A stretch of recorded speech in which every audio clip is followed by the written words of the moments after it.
DSEA sits down with Mitch, candidate for Insurance Commissioner. Election to be held September 11th, 2012. It certainly is not easy to challenge an incumbent of your own party. It's a very serious thing to do.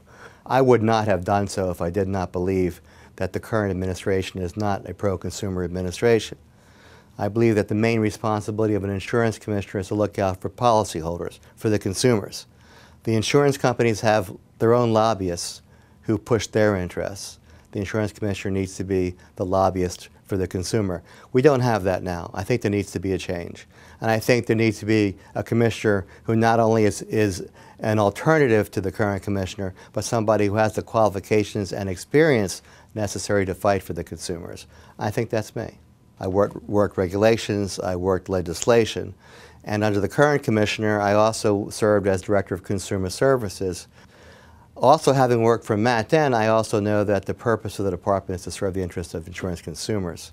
I think I have unique qualifications in all areas. Blue Cross Blue Shield of Delaware, now relabeled Highmark, pays for the services of Highmark. Tens of millions of dollars for using the computer system.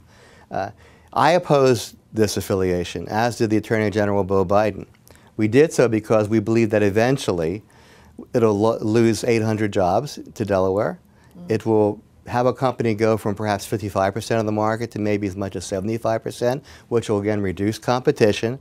Premiums will then go up. And the reserves, which grew from $17 million to almost $100 million in 4 years, eventually will be lost to this Pennsylvania company, which will use them for their own purposes. Number one, women of childbearing years who purchase individual policies or small employer policies in health insurance pay more than men of the same age. That should be outlawed. The Affordable Care Act will outlaw that, but we don't need to wait 2 years for that to happen.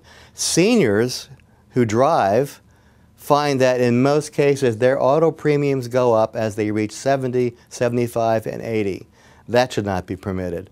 Premiums should be a measure of your experience as a driver and your claims history. And third, which I believe is discrimination, is that companies are still allowed, when issuing new policies, to use credit scores. And credit scoring is a way of setting higher premiums or refusing coverage to people who don't have a lot of credit, use their the credit cards to pay their bills. This should be disallowed. And all those areas were addressed in the current administration, and nothing was done about it. And I think those are three of my priorities. I've been supported and endorsed and received contributions from over 400 individuals. Terrific. None from insurance companies. They will not take their contributions. The Delaware State Democratic Party has endorsed me. It is, I am told, unheard of for them to endorse against an incumbent in a statewide office. I've been endorsed by the Newcastle County Democratic Committee and the Kent County Democratic Committee, which also has not endorsed in at least 20 years. DSEA sits down with Mitch, candidate for Insurance Commissioner. Election to be held September 11th, 2012.